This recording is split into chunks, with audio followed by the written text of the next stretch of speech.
So, transitions. As I've said before, there are many ways to do transitions, and depending on the video clips you have, you may not always want to do transitions in Adobe Premiere Elements 2020.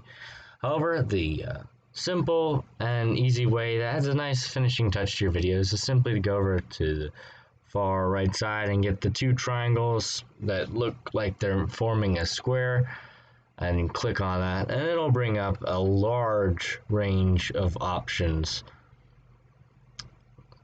And we can scroll all the way down to the bottom of the list, and there's just so many transitions in here. The options are nearly limitless as far as video production goes.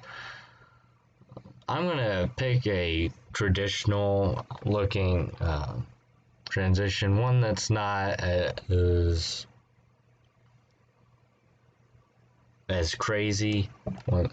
So I'm gonna pull it into the video that I already have sitting here and put it there, and then ask how much time you want. Do you want it 1 second long, 2 seconds, 3 seconds, and you can keep going up, and it depends on your taste and how the speed and flow of your video is, whether you want it to be longer or shorter. I'm gonna go with 2 seconds, short but not too short. And now we see it's in here in between the two video clips. So now when we play it, Google Translate, I guess. I know something. we see it cut through, and we don't notice the transition as in a jump from one clip to the next, because the transition distracted the viewer long enough that we could get away with our smart editing between a pause there in the video.